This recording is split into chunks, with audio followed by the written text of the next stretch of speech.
This is a View from the Bridge, official podcast of the Belfast Giants for kingdomofthegiants.com. Today's Wednesday, the 25th of October, 2022. My name is Patrick Smith. We're live on YouTube, Facebook, Twitter. You can also download us on Apple Podcasts, Spotify, Anchor FM, load more of your normal podcast providers. And as I discovered today, you can actually say, Alexa, play the A View from the Bridge podcast and... Alexa, stop.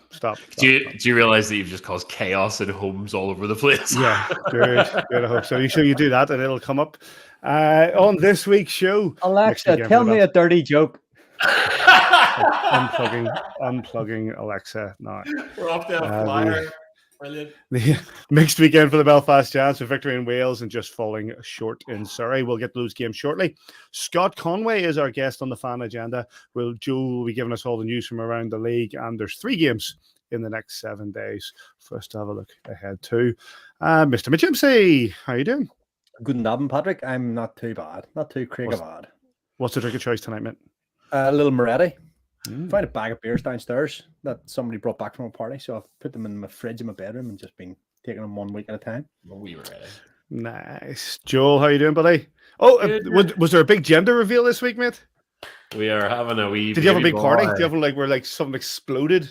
No, a lot of those gender reveals. It could also go so horribly wrong. I mean, I thought that was better just to be understated about it. So we find out on Saturday, was it? I just realised you're talking about the baby there.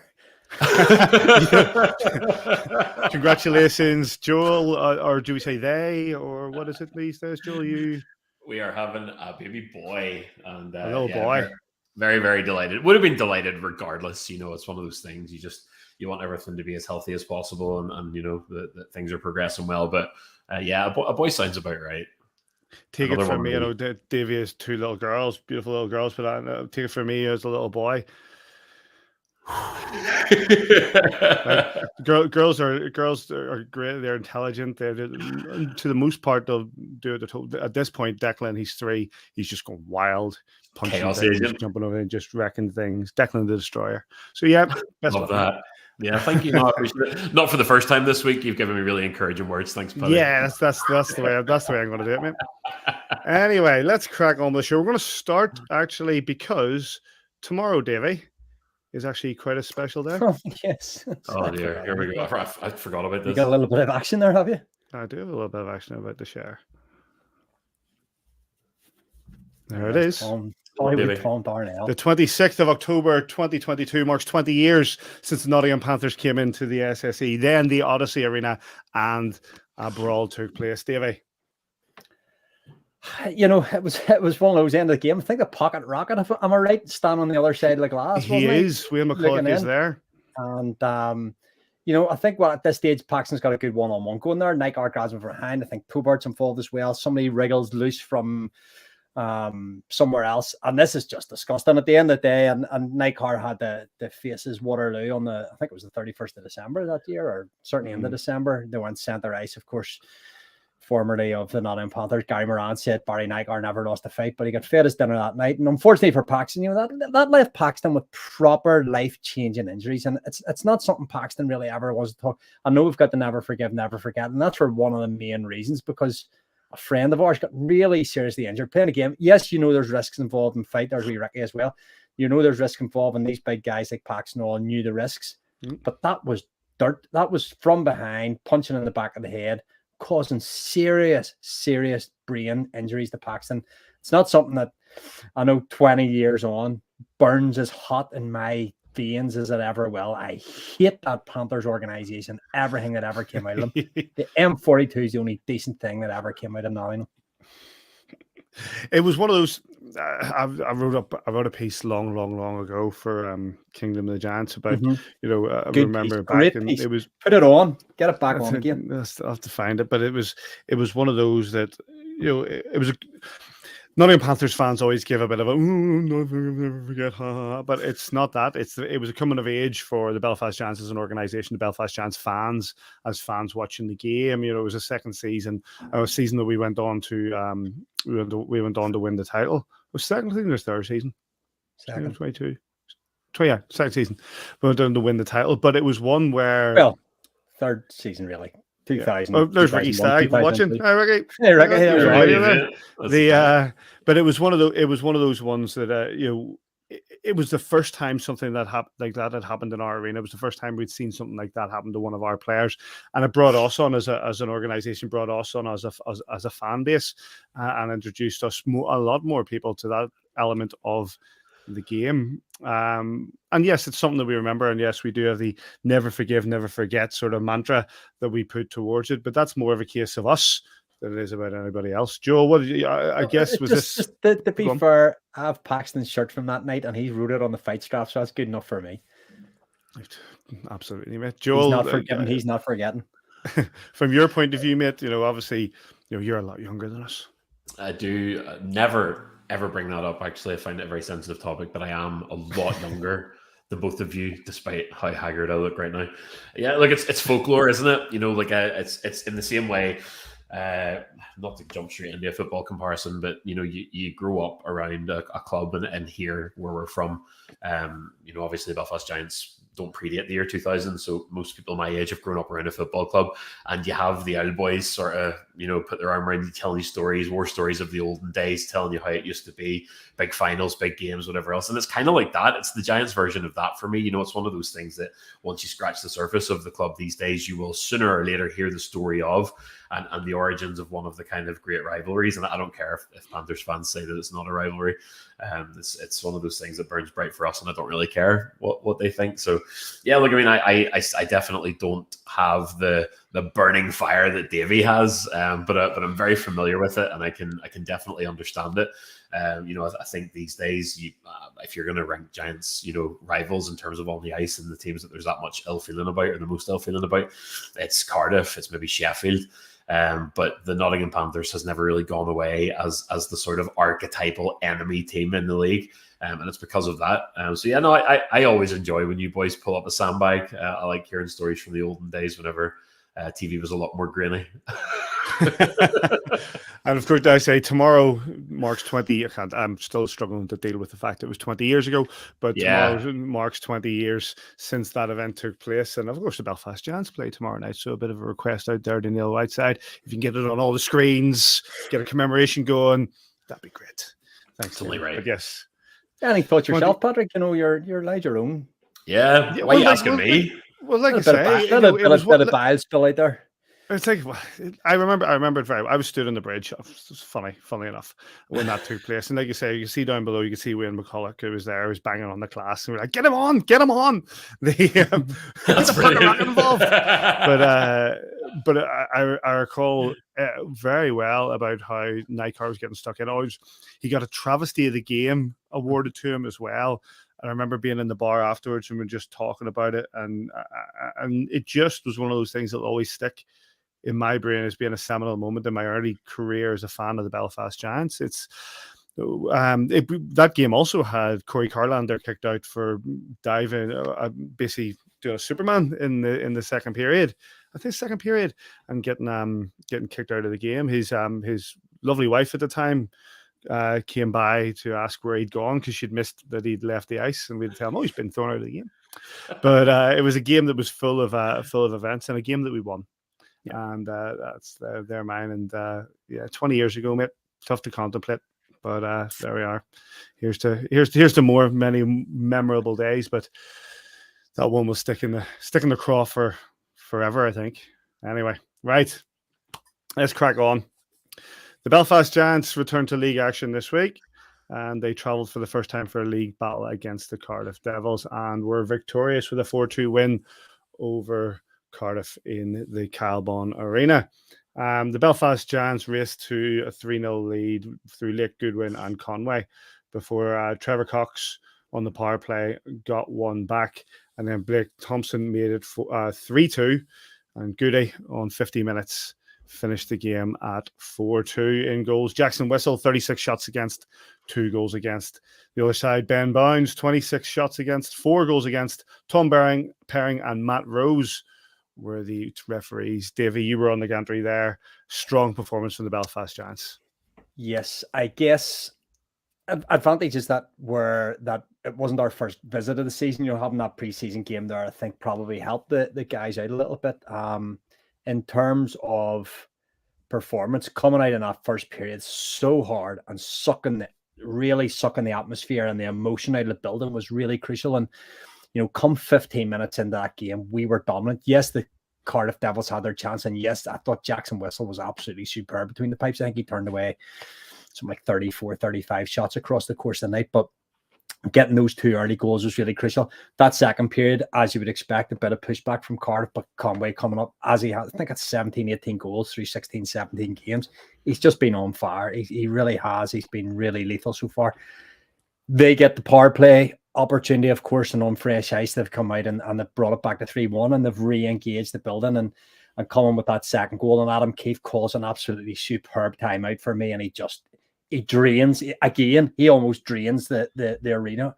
They didn't get the goal again and use that momentum. He had sucked it all out again, and we came back with a really, really quick, really well worked goal. Coops goes down low, plays a little 1-2 off the backhand net, and then just that little backhand through the crease, and Captain David Goodwin at the back post with the backhand just to stick it past Ben Bounds and restore that 2-goal lead. And the Giants went on comfortably enough to what was a really, really good performance and a good win. I think Jackson Whistle's performance, Joel, as Davey mentioned, to turn away, what was it? I said he had 36 shots against, 2 goals against. It was a cracking one, especially in that arena. Jackson Whistle just continues for me to go from strength to strength.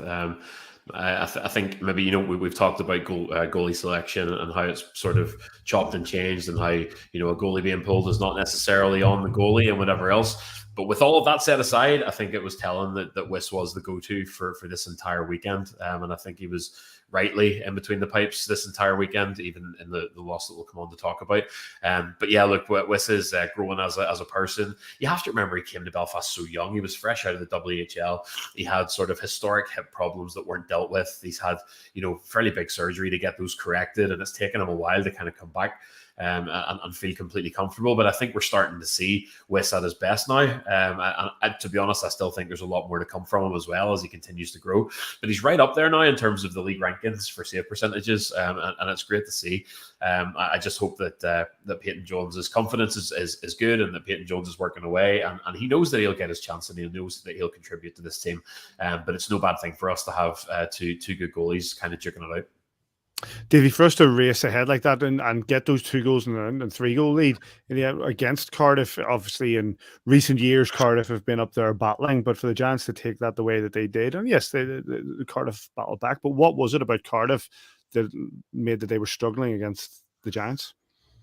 I don't necessarily think they're strong. We're very, very strong team possessionally, 5-on-5, and we eliminated a lot of it. But as I say, the home ice advantage that Cardiff have is one of the big factors for their game. And if they don't have it, which we just didn't allow them to get, we didn't allow the crowd to engage. And it's like, hockey's a massive game of emotion and momentum, and we just didn't allow them any momentum. We didn't allow any emotion in the game. We'd killed that game basically after 15 minutes. We were so good, so strong. Okay, we'll come on to Saturday as well. That line of Conway, Goodwin, and Cooper is absolutely unplayable at times, and if you can't shut that down, and the Cardiff Devils couldn't shut them down, you're in big trouble. But conversely, that we're not getting much secondary and tertiary scoring, so that's a problem. We're not getting much from the blue line either in terms of scoring. So if teams can shut down that top line, it becomes a little more difficult for us. Cardiff Devils couldn't do that, and Conway, Goody, I keep going to say Pickenich, but Coops had their way. Absolutely had their way with the Cardiff Devils defense and Ben Bounds in particular. Speed is a big thing there as well, Joel. Massively so. Actually, if you don't mind, just a kind of note on that top line as well. I always kind of look for the narratives through a weekend, the sort of the stories that tie games together, and a lot of the chat is obviously about that top line, about the speed of that top line, their speed on the transition, their ability to execute, and also their ability to pull a goal out of nowhere. For me, the defining moment of that game wasn't the first period where we romped a 2-0 win with high tempo. It's whenever Brodie Dupont clearly kicked a few water bottles around the room in that first period break and sent the Devils out to respond, and they did so. But that second period, for all of the offensive pressure that the Devils offered, what happened? Scott Conway gets into the zone on a 1-on-3, gets a shot away, picks up his own rebound, and sticks another goal in. That, to me, is the momentum. That's 20 minutes of a Devils team who have just emptied their bag trying to get back into this game, and Cons absolutely hammers them with another one. But then you move into, and we will move into, obviously, Guildford the next day, and what happens whenever you don't get those moments and don't get that scoring necessarily as freely from your top line. Where's it coming from? So it's the top line's ability to perform in the Devils game, and it's looking for secondary scoring and those moments from other lines whenever things aren't going so well.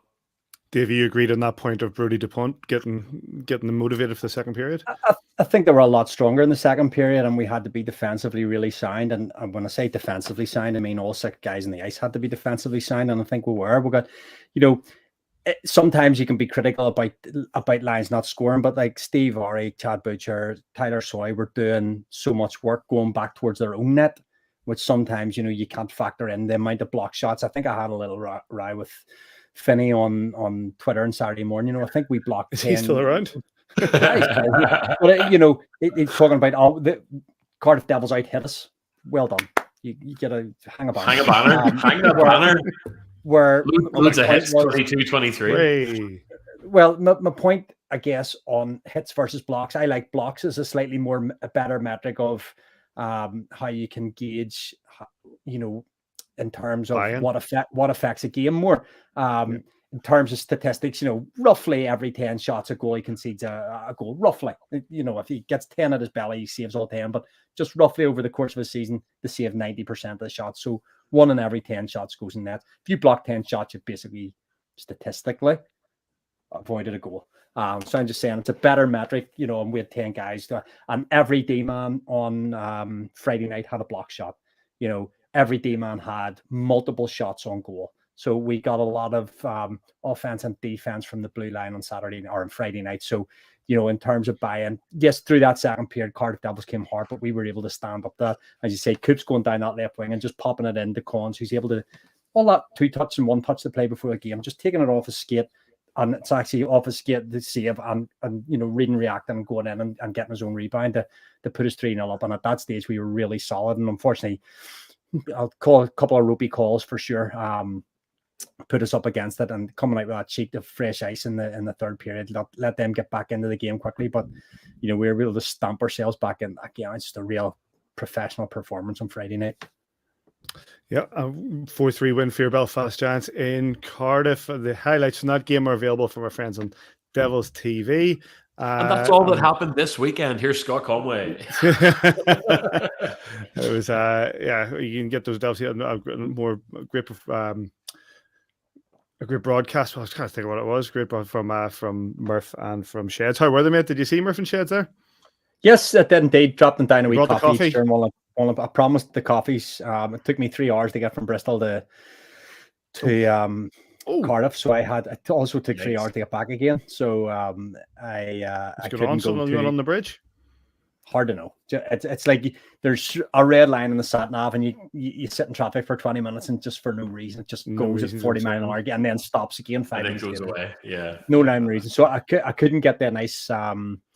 I couldn't get the nice coffee shop as a promise, so they just had to do with coffees from the concessions. So, deliveries. But they were in good form. Seen them afterwards. I took a guy called Michael Dobrovolsky with me to his first hockey game. I told you last week. Oh, yes. Yeah. How did that go? So I took Michael down, and I say this often, we're in a really, really privileged position where we get to meet people and stuff. So he's a big Leafs fan, so he couldn't believe that Sheldon Keefe's brother was Adam, and Adam was very, very gracious with his time and had a chat to him, apologized for the Leafs and stuff. Got to meet Sheds, got to meet Murph from Newfoundland, another, and who else did I meet? Can't remember, one of the guys. Jackson Whistle came and had a little chat to him as well. So, the boys are they're splendid with their time and really gracious with that. So it was really nice for Michael to go to his first game, and we had 6 hours of chat going backwards and forwards from the game. So you best friend, mate. The way that goes, 6 hours. Unknown to me. So I only met Michael in September, and he didn't even know there was hockey in the UK, and has now got a Premier Sports subscription. He has taken every webcast, so he was able to. we're driving down to Cardiff, and he was able to tell me all about the Coventry games. He had watched both of them and who was going, who wasn't going. So it was really, as I say, really nice the boys to spend their time with them, and that stuff's not taken for granted. So we appreciate that when they do that. Fantastic. Right, on to lesser fantastic things. The Belfast Giants the next day travelled to Surrey to take on the Guildford Flames. Unfortunately, a 4-3 defeat for your Belfast Giants. The Flames goals come from Locke, Tedesco, Ferguson and Markland. Giants come from Bast, our guest coming up, Scott Conway and Davy Gilbert. In net, Eamon McAdam, 29 shots against, 3 goals against, and the other side, Wiss, with 16 shots against, 4 goals against, and the rest are Chris Wells and Andrew Jarvie. Joe, I'll start with you. A frustrating one. We knew we were coming into a battle here. Guildford have already done the job on us at the SSE. We know that Paul Dixon puts together a fast skating team. Always a team that will kill you again in transition. They'll be hard skaters, fast skaters. I think the story of this weekend in the summary was perfectly put, I think, by Adam Keefe in the Belltel. He was speaking to our friend Adam McKendry, just saying right now we're trying to pass the puck into the net and just giving up turnovers, which feeds into the transition game. And Guildford hurt us in particular because they're so fast. We weren't dirty enough to find that extra goal that we needed. We timed our comeback too late. Finding more offensive contributions, that's something we need to address going forward. It's stressful Sundays are back, by the way. We did get a foothold on the game with that 5-on-3 power play, which was a big opportunity, and Guildford as well, even not just in terms of their speed and their offense. They've also, I think anyway, David could correct me, but have the highest rated penalty kill in the league as well. So the fact that we got that 5-on-3, I think helped us out. The thing that sticks with me in this game, though, it's a game we go away to a team that have beaten us, and it's a tough game. But we weren't by any means shellacked, and there were a couple of points where we had the game on our stick and it could have been a completely different outcome. After Cons ties it with another clutch goal in the second period, there's a breakaway between Chad Butcher and Tyler Soy, a 2-on-1, and McAdam comes out and separates Soy from the puck.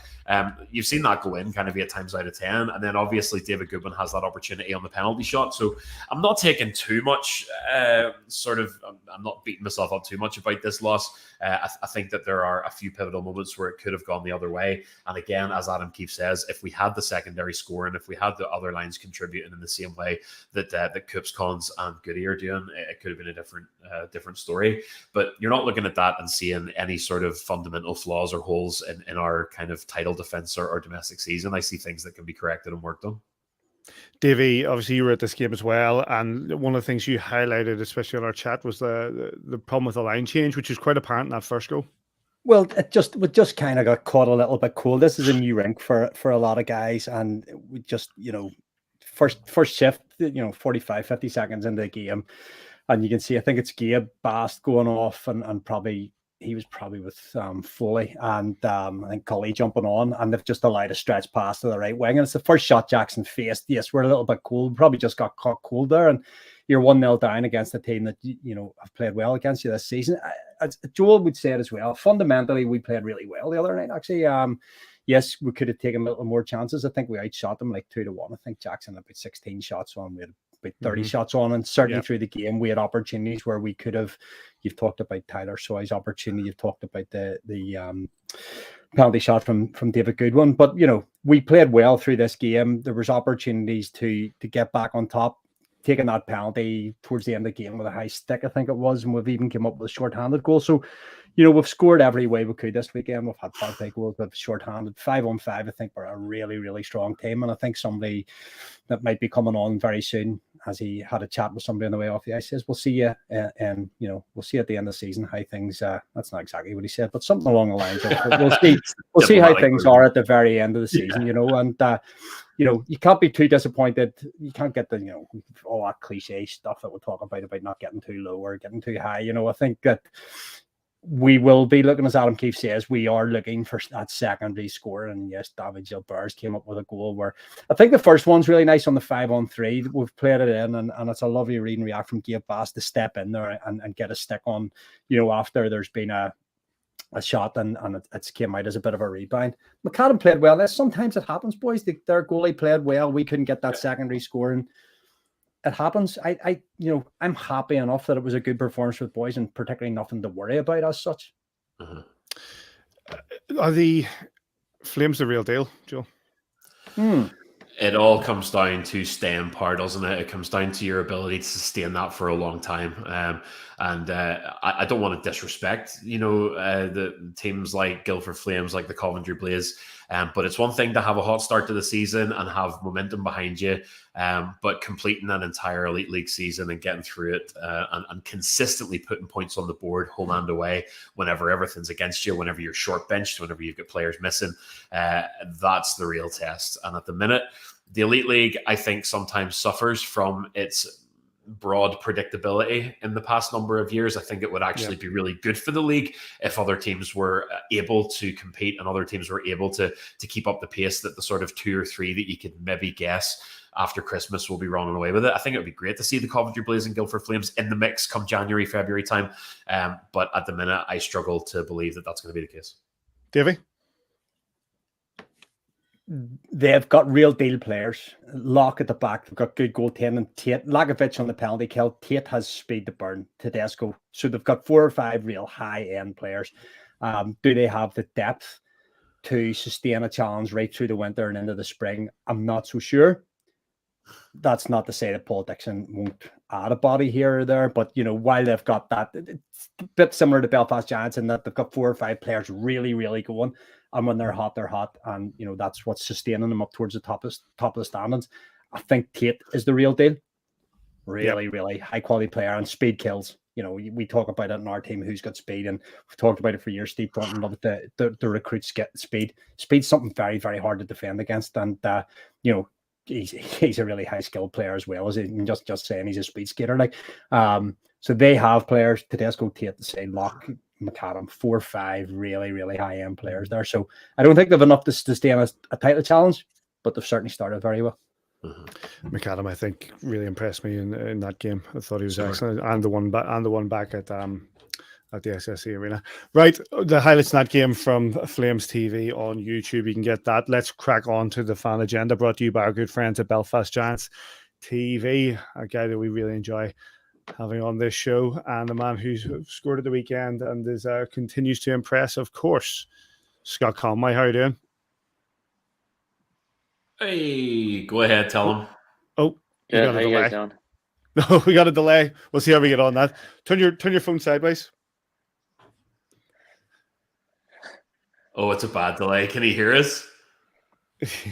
Oh, come on. Who's paying the internet? Who's paying the internet in there? This delay, we're just going to be sitting here for like 5 seconds waiting for him to talk. I've been telling Kiefer to get on that for a long time. What's your take on the weekend, Cons? Obviously, a good result on Friday in Cardiff, but then another frustrating one against the Flames that took place on Saturday. Yeah, I think we're a short body to begin with, so we're fighting an uphill battle. I think Friday night game definitely showed that we had some character. We came out pretty hot, and we were pretty comfortable in that first period, and generated a lot of chances and negated a lot of their chances. We did a good job on the back check, and we created that into some offense. And we went over that in the locker room today, just showing that good offense is a good defense. So the faster you can get the puck, the faster you can do something with it. So the Cardiff game was a great game for us. It's a character team win. But then we go into the game on Saturday versus Guildford, and it was okay. I thought we started a little slow.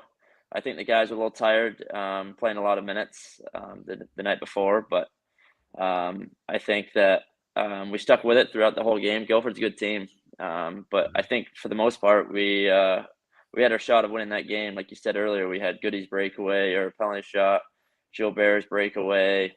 I had a chance there late in the third that could have buried. He had a nice save, pad save on me.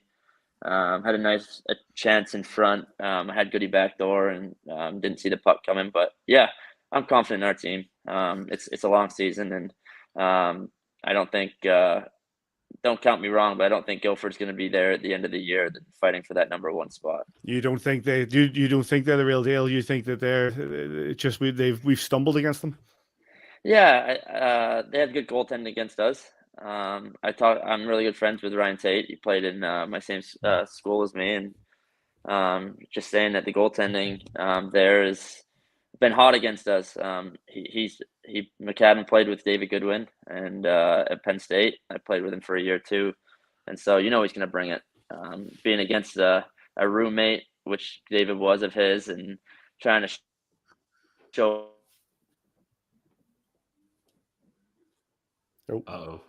Paddy. Knew what it was Oh, going he's to be. back. So He's back. Oh, sorry. We lost. Sorry, did I cut out there a little bit? You're okay. Just a couple. You're okay. Seconds. Keep going. Okay, yeah. So when Goody couldn't do his normal penalty shot that he usually takes because Eamon knew what he was going to do, so he had to switch it up a little bit there. So he was a little uncomfortable with that. But at the end of the day, I think we're just getting everything figured out. I think we're going to be better in the defensive zone, and it's going to create a lot more offense for others on our team as well as me, Goody, and Coop. So I just think if we shut things down as fast as we can on the D side of things, it's going to generate a lot more on the offense. You talked there, Scott, about being roommates or teammates with Tate, a young lad there that's going really well. We were talking about him just before you came on there, and a really fast, high-skilled skater. Is he just how you remember him? Oh yeah. He was talking to him after the game. I'm like, if only I had your speed. I'd pay for that. I would pay for that, a lot of money. But yeah, he's just a fast twitch person. Every time you talk to him, he's got his little quick hand gestures and stuff. But yeah, very skilled player, very fast skater, and like you said earlier, like it challenges our D, especially seeing that much speed coming at them. It's pretty hard for them to do their job. All you can do is contain. So.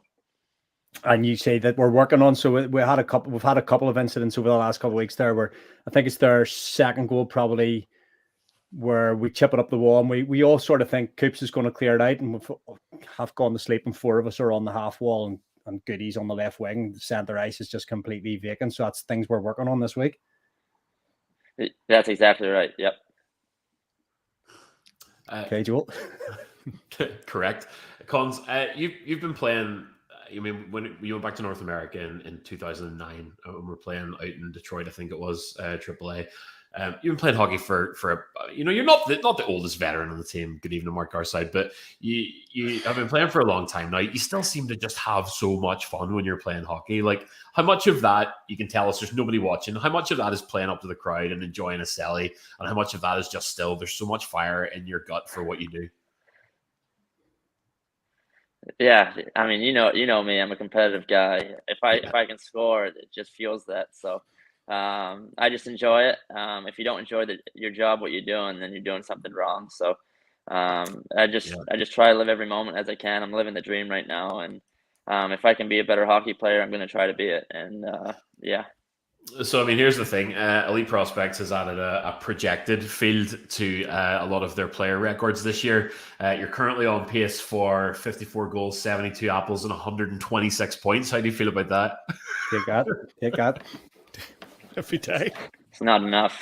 Not enough. No, here, I want to come back on that, because I genuinely believe that's not enough. We were beating Coventry 7-0 the other week, and you were like busting to get on the score sheet. He wasn't done. Nope. My last question here. Before sorry. Yeah. Go ahead, Cons. Go ahead. I was saying I just gotta try to compete with my dad. Yeah. 250 goals that he had in the league back in the day.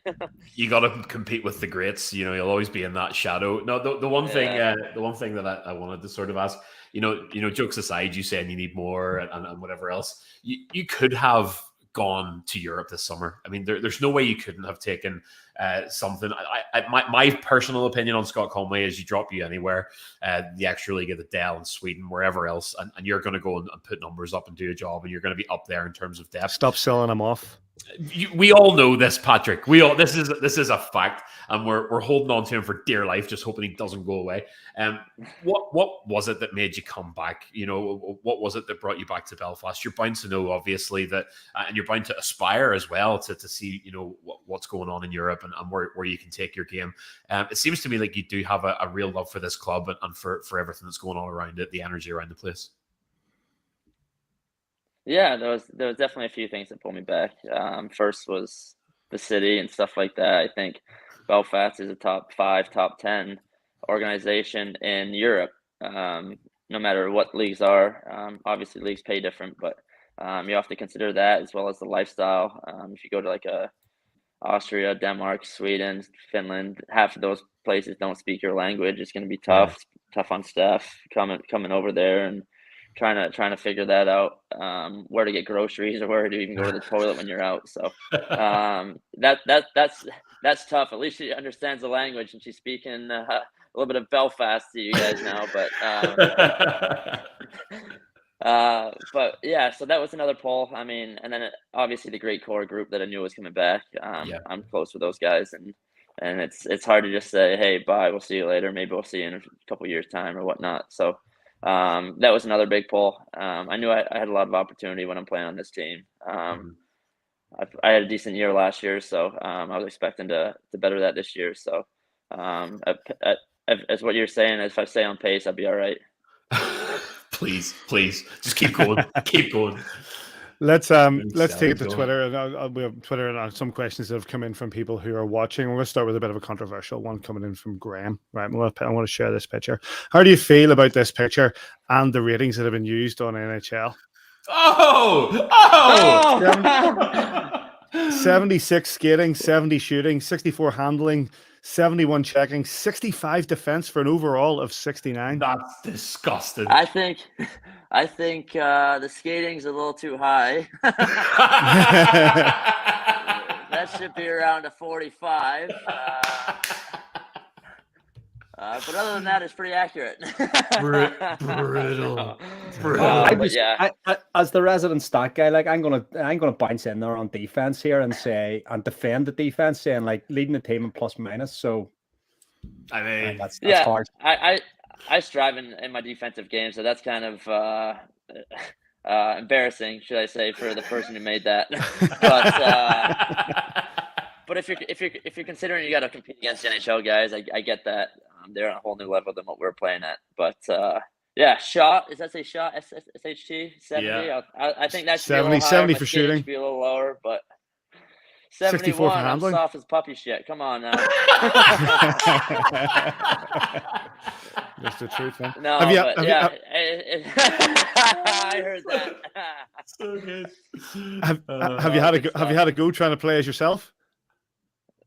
No, I have not. I have not even seen that until now, to be honest. So that's some good crack. I like that. Hey, yeah. More importantly, I want to see the rest of the boys compared to cons. Can we see who the highest and lowest rated team or player on the team is? If somebody is watching right now and has NHL, could you let us know, please? Look at that mugshot. Oh, buddy. Where have they got that mugshot from? They've got that from the Giants. No. What's that shirt? No, that's Indiana Ice. That was way back in the day. It's an old one. That's 2013-14. Yeah. You've barely aged a day, Cons. Yeah. Because I got my sleep. What time is it now? I'm kidding. It's thanks to Graham for that question. Another cheeky one that's come in from Dylan Cocky says, "What's it like to be the third wheel now that Blake stole Steph from you?" Oh, buddy. Well, you seen Blake as a beauty. I get that completely. I see him all the time in the stands I see him all the time in the stands talking to a different girl. So everyone's got to keep their eyes open when he's around. One that's come up from a few people, but we'll go from Alan Brett. What's your favorite Sally? And if not hockey, what do you think you'd have done? I don't really have one. I'll start with the Sally. I don't think I really have one. It's kind of just in the moment, just express my feelings kind of to the crowd when I do score or we do win a game. So it's that one. The old skittle. It's that one. I like that. Yeah, I love that. You like the bow and arrow? That's mine. I like that one. Yeah.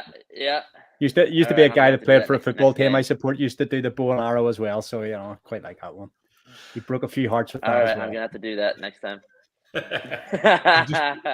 I can't get these up, but what was the I'm second just looking question on you asked Twitter, and there? we're getting sent in some of these other Belfast Giants mugshots from NHL, and I tell you, some of them are absolutely belter. I'll see I if I can gotta get them all. see. I Now. gotta see the highest and lowest ranked for The, the boys. I need to see this. Okay, while you're looking them up there, Paddy, we'll take another few questions here from who's your favorite teammate to play with on the ice at the minute? I can't pick one. I really can't. Pick two then. I just think, yeah, for Goody and Coop. I'd have to say my Yeah. line mates. But yeah, at the end of the day, I think me and Goody have been together. This would be our second year now, so we kind of click. We kind of get each other. He's a competitive guy. We try and make each other better every time we step on the ice. So we listen to each other. Every time he comes up with a thought, I listen. And every time I come up with a thought, he listens. So just little ways to beat your opponents. I think we strategize a lot in the locker room and away from the rink, and yeah, it's just good crack too. So. Patrick, keep going. One more, Davey. Grab one more, and I'll pull up some of these. I go along the same sort of line there. The slight nuance of differences then between having JJ as that sort of like out and out playmaker, if you like, versus Coops, who'll just reverse that rear end into the blue paint and let you and Goody get, or even like people sometimes think of Coops as this just like a big bulldozer who go in the blue paint. Look at the play he made on Friday night behind the net, the little soft hands for the 1-2 off the back of the net, and then a little backhand feed that nobody was looking for Goody just coming in open on the back post. Like Coops is a high skill player. He thinks the game at an elite level for sure. He uses his big body for size. When he's in front, you can't get him out the way, and if you do get him out the way, he's going right back in there, or he's coming out to help one of the guys in the corners. He's got hands. He's got a shot. But I think the key thing for Coops is he can think the game very well. Like he gives me a lot of space. He gives David a lot of space. He can support us when we need support. Just an example, I think it was that same goal that you were saying. It started off with him actually flying the zone, creating space, bringing their D from our blue line, trapping them in our zone all the way to their blue line, and beats them off the icing. And puts his body to work, I guess. He just thinks the game very well, and he creates a lot of space for us. Let's wrap things up briefly just with let's see these. So there we go. There's Sam Rupp and Kevin Rain. Oh, Rainer, look at that! Look at that lettuce. Look at that salad, Rainer. I will say that defensively it has Kevin Rain at 70, while it has Scott Conway at 65. I mean, you take that, which is equal to Sam Rupp defensefully. 65 for him, 65 for you. There you go. What's that first one, Paddy? Yeah. Skating, shooting, handling, checking, and defense. I feel like a little Neil Whiteside Giants TV kind of thing coming on here. Yeah. So there's on that one. Rupper looks like an extra from Greece. There it is. Yeah. Oh, he's so They all fantastic come look. over. I love it. One for if anybody listening on the podcast, get yourself onto the YouTube YouTube and have a look at this. Jacket now. Yeah. And then we'll see. So there's one more to share. I think and then we'll let you go, which is your entire line, which is, let me see. Good job under pressure, Paddy. Well, it's not me. It's a big all shout out to Graham who sent these through Graham. on Twitter. Well, no, that's Laker and Goody. Oh boy. There you go. Couple 67 defensively for Laker. That's incorrect. So good. 66 better handling. 69 for Laker on the check too, leading the team in hits. See this right here? Look at, oh man. I can't believe Goody's 70 for checking for Goody. That's ridiculous. Oh boy. I've got a feeling these are going to be in the player WhatsApp group very, very I soon. think it's been done out of a hat. Clearly somebody's if we just get directly in contact with EA Sports, we'll be sure to give them the game. We're gonna Good listen. stuff. Good stuff. Cons, we'll let you go just briefly before you go. 3 games in the next week, starting with Dundee tomorrow night. How are you guys set up? Yeah, we're looking forward to tomorrow night. Once I get my rest after this, we're good to go. But yeah, I think we're dialed in for this weekend. We know there are three big games coming up, so we can only take one at a time, obviously. So we'll take Dundee as it comes. I know they got a new goalie in, Francis Marat. He's actually a really good goalie. Played with him in Allen. So we're up for. I think we got the guys coming back in our line. Oh. Hello. Oh, he's you're there, still there. he's there. You're still there.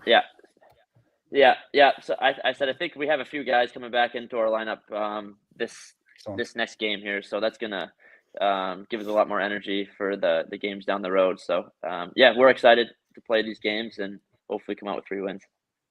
Fantastic. Well, listen, thanks very much for your time. Go get that rest and good luck in the next few days. Thanks, guys. Appreciate it. Have a good Thanks, one. Con.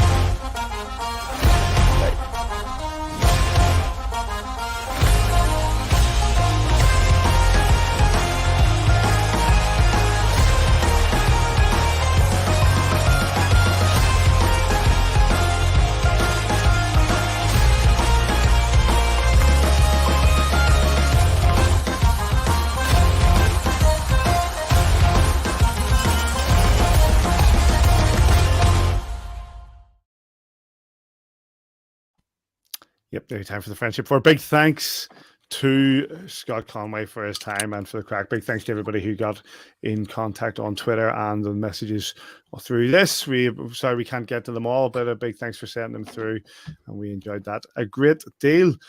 Jolie, time for some news. Yeah, just for the record, by the way, JJ Pickenich is currently projected 54 points out in Norway. So come on home, John. Let's go.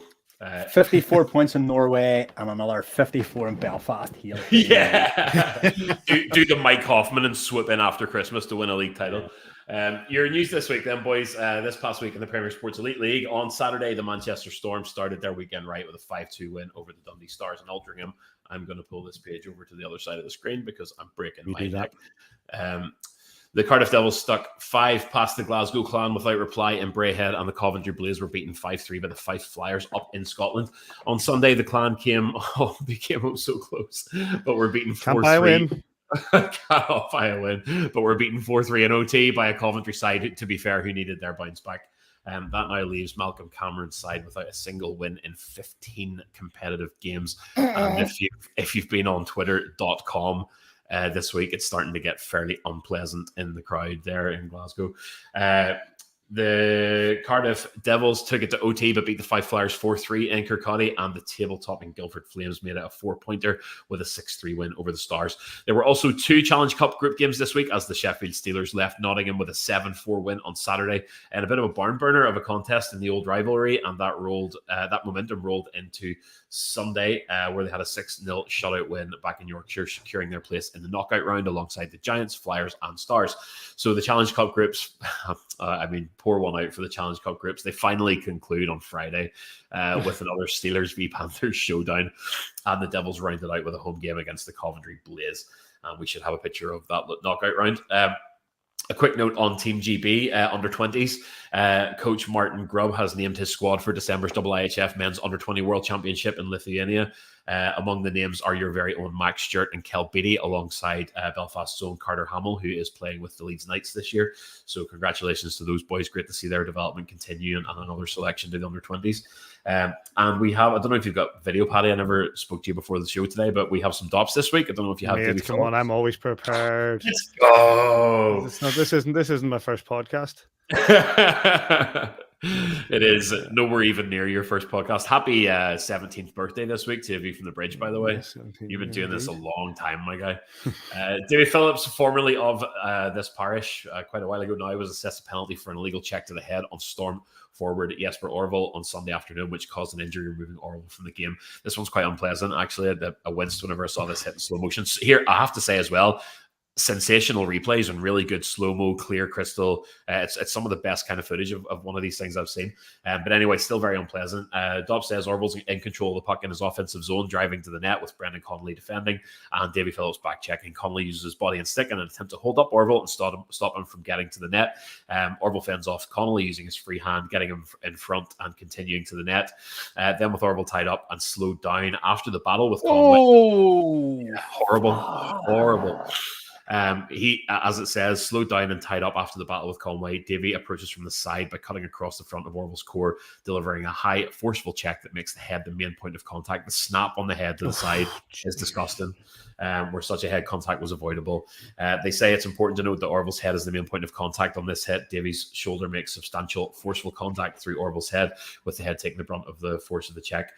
This is the key part for me. If he wants to deliver this hit, Davy Phillips must stay low, take an angle of approach that hits through the shoulder and core rather than one that makes the head the main point of contact.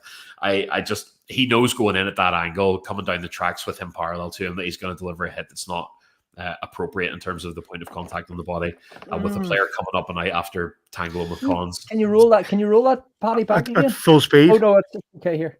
No, it's okay. It's coming again.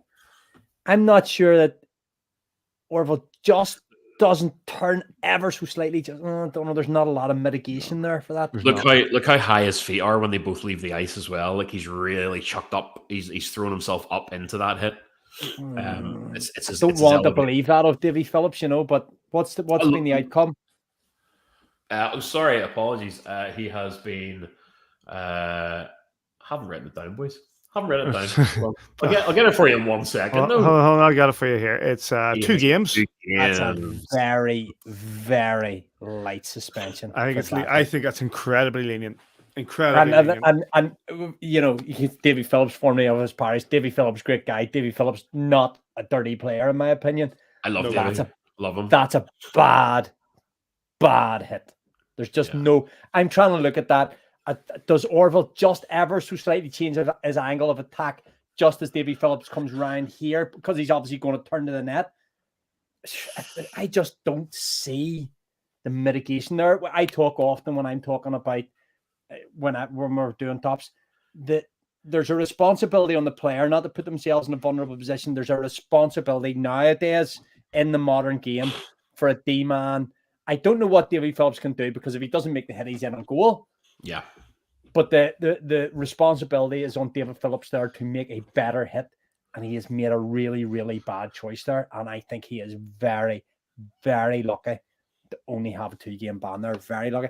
And hopefully Orville's okay. Yeah, he did come out of the game and has sustained an injury during that game. And he is, if you look at the IHL charts right now, the top point scorer in the league with 16 points. So that's a big loss for the Manchester Storm if he's to lose any kind of time.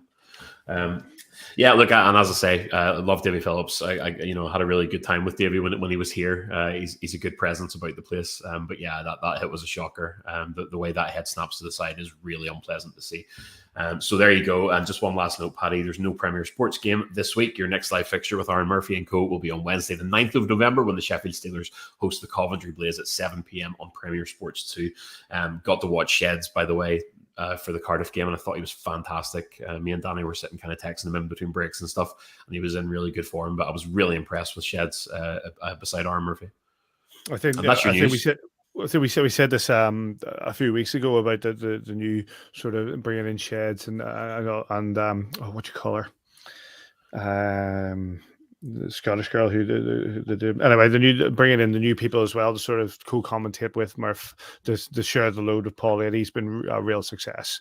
It's been really good to watch, and Sheds is excellent to watch in that. And the insight he gives from a shooter's perspective on how to build into the play is just second to none, and no more than you expect from a guy with his record of scoring, his point scoring, goal scoring, and likes, and his status within our club. So yeah, fantastic. Thanks for that, Joel. 3 games in the next Angela Taylor. Thanks, Davey. That's their name. You got a name check that, Angela. I was just trying to give it to you so you didn't have to. Oh, it was no, being nice. No, Davey, that's very kind, but Davey did. But Angela Taylor, that's her name, and fantastic she is as well. With the coverage that Premier Sports are now providing here, about to change the name. I wonder that'll be reflected on the name, but we'll come to that, I'm sure. Viaplay, I think it's called. Anyway, 3 games in the next 7 days for the Belfast Giants. We are home tomorrow night, Wednesday night, 7 p.m. to the Dundee Stars, Jeff Mason's Dundee Stars, and at the SSC Arena, 7 p.m. And if you're not getting down to that, Giants TV, of course. And then at the weekend, Saturday, away to Fife, Saturday at 7:15 p.m. over in Kirkcaldy at the Fife Ice Arena. You can get that on Flyers TV. And then back home on Sunday at 4 p.m. The Glasgow Clan are in town at the SSC Giants TV for that. 3 Scottish opponents, Davey. You hit this part. Ask me. Look, Scott Conway has been on, said they've been working on defensive things this week, which when you look back at the goals we've conceded over the last while, defensive frailties at time. We play this really high pressure forecheck, back check, and sometimes if you just one person just doesn't quite get the detail, maybe forget just like bees to the honey pot and just leaves the weak side wing open. And we've been hammered a few times in that. So it's good to hear that they're talking about that, and fast defense creates fast offense. So that's all positives. A couple of guys come back. Obviously, we missed Sammy Rue up by ill at the weekend. We missed Kevin Rain. Kevin Rain, who's obviously been out since the Scaleftia trip, and who else? Big Derek Angeli. I don't know. Cons has said, Scott Conway has said there's a couple back. I don't know which ones are back, and I don't know what the status of injuries is. So, but Body's coming back. Lets other people rest who might need it. So, good, and take the overs. Joe, new goal. Look, I'm being facetious there. As Scott Conway talked about it, they've got a new goaltender in Dundee. Obviously, Muse coming in Glasgow as well. Unknown quantities in terms of like us trying to even analyze them statistically. The data isn't there yet to like put a full picture in. You've got Shane Owen and Fife. You're coming up against. There's no bad goaltenders in this league anymore. So start running goalies and try and get backups in. It's my plan. Paul Thompson-esque plan. Joe? I'm far too afraid of Adam Keefe to talk about any game beyond the next one. So the Dundee Stars tomorrow night. The thing with them is, and again, set my stall out unashamedly, love Jeff Mason, and I will warm to any team that he's in charge of.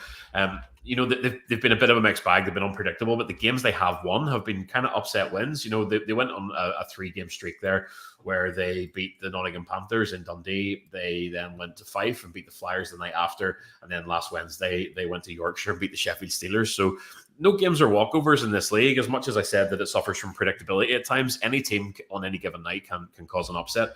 And especially coming off the back of a difficult road trip, Cons talks about the boys being tired, and obviously dropping that game against Guildford, you're just going to want to get back to plugging away and putting points on the board. So let's get back to it. And as much as I love Jeff, I hope we win. Here. Yep, those games tomorrow night, Wednesday, 7 p.m. against Dundee, away on Saturday, 7:15 against the Fife Flyers, and at home to the Glasgow Clan on Sunday at 4 p.m. Any other business? And I'm just going to start quickly by saying good luck to, what was his name? Chris McCourt, who's watching in, and he's doing some job interview prep. Oh, go get it. You got this, buddy. You got this. I have. Hang on, Paddy. I'm going to send you a photo on WhatsApp. Can you quickly do something with it? I'll do my best. You talk through. I talk you through it. I'll send it to. Can I give you one just while Davey's doing that? You go for it, Joel. I don't know if you saw this on Facebook today, and I hope he doesn't mind me saying, but just a really big get well soon to Nigel Cardwell, who's a great tenured Giants fan. Him and Kathy. Nigel took unwell and was in hospital in Wales. So he's saying that it's a bit of recovery to do. I don't want to obviously give away details on the show, but Nigel and Kathy are two absolute sweethearts, lovely people, and they've been around our club for a long time. And Nigel is a very funny, lovely, warm man, and so is Kathy. So I hope that he gets better really, really fast, and that he's back to his usual best very, very soon. I wasn't aware of that. The original Loki from Kingland and Giants Forum. When did it been? Nigel would have been. Yeah. So best wishes on your recovery, Loki, Nigel, and hopefully see you at the rink very, very soon. Yep. See you at Christmas when I'm home for sure. Catherine, to the great people in regards to it. So yes, best wishes to them and to Raj, who I believe they're over there. They have a new grandchild. Oh, yes, Richard. Yeah, so, new grandchild. Indeed. So congratulations to him. But I hope they get well soon. Davey, pitcher. There it is. And you got a big mark of Mark and Kelly fame. Bit of a christening at the weekend there. Young Jackson. Don't know if he's named after my favorite Sons of Anarchy character or not, but it seems good timing. Or whistle. A young Jack, or indeed, spelled differently. However, okay. Jaxon. So, congratulations to Mark. He wasn't able to go to Guildford. They were down in Cardiff helping out as normal on Friday night, but him and Kelly had to travel back up the road to Telford or wherever their christening was on Saturday. So, massive congratulations! Look at that. Absolutely beautiful family photo. That's one to put in the album for future years. But absolutely got a massive hug from him on Friday night. Always great to see those guys, and huge congratulations to the whole family there on the little christening they had on the weekend. Here. Congratulations to them. Anything else, boys? No, sir. No, Nothing. if that's the case, I'm going to wrap it up because my mate Dermot's just getting off the bus at the pub, so I'm going to leave this and I'm going to join him in the pub for a pint. See that, Paddy. Unless Joanna's watching at her dad's, which case I'm just doing it. And I'm going to bed. Joanna's not watching. Safe as houses, mate. Safe as houses. You say 3 games: Dundee on Wednesday, Fife on Saturday, and at home to Glasgow Clan on Sunday. Also, a big thank you this week to everybody who wished us well with regards to 17 years of the View from the Bridge podcast, which was last week. You know, we really appreciate the people who got in touch and wished us well for that, who knew that this nonsense would last as long as it did, but it has. Big thanks to Scott Conway for joining us on the show. Thanks to yourself, Joel, for the news, and to yourself, Davey, for the videos of the game. You can get us on Twitter, on Facebook, on Instagram, on WhatsApp. You can get us on WhatsApp. You can get us on all sorts of platforms, and you can get them on the Apple Podcast and all your normal download us on all your normal podcast platforms. And the Alexa thing does it as well. The kids will be asleep now. Don't be at it. Davey and Joel, thanks very much for your time, lads. Thanks, boys. Cheers. Thanks. And wherever you are this weekend, we hope you enjoy your hockey, and we'll catch you here next time on A View from the Bridge.